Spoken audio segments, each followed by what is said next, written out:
राम के नाम के प्रभाव से हनुमान जी ने राम जी को अधीन कर दिया।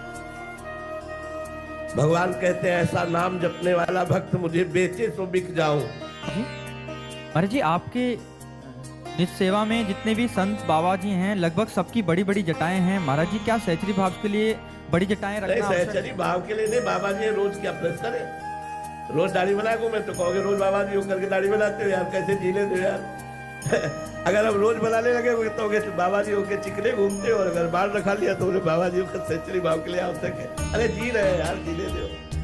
इतनी सामर्थ्य कि आप भगवान को खरीद सकते हो, ना इतना तप में सामर्थ्य है और न किसी और साधन में। नाम में सामर्थ्य है, नाम रूपी धन देकर प्रभु को आप ले सकते हो। यही तो हम कर रहे हैं, जितने साधु महात्मा यही तो कर रहे हैं। भगवान का नाम रूपी धन एकत्रित करते हैं, उनके चरणों में समर्पित कर देते हैं, तो भगवान अपने आप को समर्पित कर देते हैं। नाम रूपी धन से ही हम भगवान को खरीदते हैं। नाम रूपी धन इतना भगवान बिक जाते हैं कि भक्त के चरण दाबने लगते हैं, भक्त की सेवकाई करने लगते हैं, भक्त का दासत्व स्वीकार कर लेते हैं। नाम जप का प्रभाव देखो, एक नाथ जी महाराज भगवान का नाम जप कर रहे तो कई वर्ष तक शिखंडिया के रूप में भगवान उनके यहाँ दासत्व किया।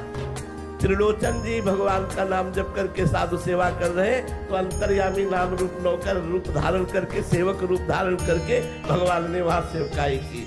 अर्जुन नाम जप कर रहे तो भगवान रथ हाँकने की सेवकाई कर। नाम जप में इतनी सामर्थ्य है वो भगवान को भी अधीन कर देता।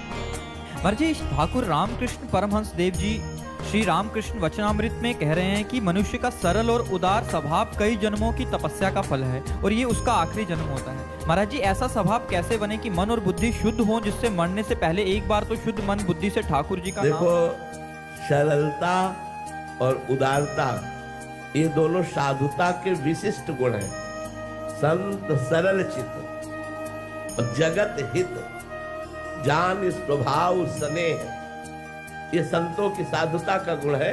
जगत हित उदारता और सरल चित्त। संत सरल चित्त, जगत हित, परम उदार। परम उदार संसार के कल्याण के लिए स्वयं तप, स्वयं भजन करके और जगत मंगल के लिए, तो इससे बड़ा कौन उदार हो सकता है। तो उदारता, हरिवंश नाम है जहां तहां तहां उदारता, सकामता तहां नहीं, कृपालुता विशेखे। हरिवंश नाम लीन जे अजात शत्रुते सदा, प्रपंच दंभादिते तहां कछु न पेखे। हरिवंश नाम जे खाए अनंत सुख तेल है, दुराप प्रेम की दशा तहां प्रत्यक्ष देखे। प्रेम मूल यह नाम है। जब भगवान का नाम जप करोगे और संतों का संग करोगे, भगवान की लीला कथा सुनोगे, भगवान की लीला कथा का गायन करोगे, तो ये भागवतिक सद्गुण है। जो सरलता और उदारता है ये भगवान के गुण है, इसीलिए संतों में आ जाते हैं। तो आप जब नाम जप करो, लीला कथा का श्रवण गायन करो, तो आपके हृदय में संतों के संग के प्रति प्रियता बढ़ेगी और संतों में ये गुण विराजमान होते हैं, सरलता और उदारता। सरलता और उदारता भगवान को रिझा लेती। मोहि कपट छल छिद्र न भावा, सरल स्वभाव न मन कुटिलाई। ये बहुत जरूरी है। कपट छल आदि का, दोष दर्शन आदि का त्याग सरलता सहजता से होता है। ये सरल स्वभाव भगवान का है, संतों में उतरता है। तो जब हम भगवान का नाम गुणगान करते हैं और संतों का संग करते हैं तो दो महान सद्गुण हैं, सरलता और उदारता, ये हृदय में आ जाते हैं। सबके प्रति उदार, क्या करूं जिससे जगत का मंगल हो जाए, क्या करूं जिससे सब कोई सुखी हो जाए, सब कोई दुख रहित हो जाए, ये संतों का स्वभाव होता है, क्योंकि उनमें उदार वृत्ति होती है और सरल चित्त होते हैं। तो भगवत आराधना से स्वभाव आ जाता है।